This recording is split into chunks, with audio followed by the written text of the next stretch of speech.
తప్పు చేస్తే ఆ పిల్లాడి వయసు ఎంత 23 ఏళ్ళు. అంటే వీళ్ళంతా చిన్నపిల్లలే. ఏదో తెలుసో తెలియకో కొద్దో గొప్ప ఎవరైనా తప్పు చేసిండొచ్చు. తీసి కూర్చోబెట్టే వ్యక్తి అంటే ఇవన్నీ నేను అలాంటి నాయకత్వం. అలాగే చిన్నపిల్లడు తెలిసి తెలియని వయసులో ఒక 23 మర్డర్లు ఒక 23 నేరాలు చేశాడు. చిన్నపిల్లవాడు కూర్చోబెట్టి ఏదో పాపం చిన్న ఆ పసి వయసులో బీరు బాటిల్ తీసి మెడకోసేసాడు.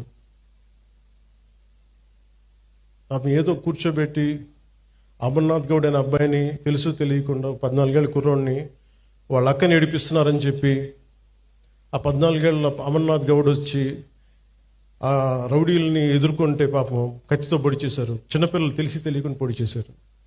ఇలాంటి చెప్పే నాయకుడిని కాదు నేను. మీరు ఇలాంటి వ్యక్తులను కనుక మీరు ఎంకరేజ్ చేస్తే, ఇలాంటి భావజాలాన్ని ఎంకరేజ్ చేస్తే భవిష్యత్తు మీకే ఊహించుకోలేని పరిస్థితుల్లో మీరు ఉండిపోతారు. నేను ఈరోజు మీకు ఎందుకు బలంగా చెప్తున్నానంటే you have to have a collective spirit. అన్ని పనులు అవ్వకపోయినా primary is law and order.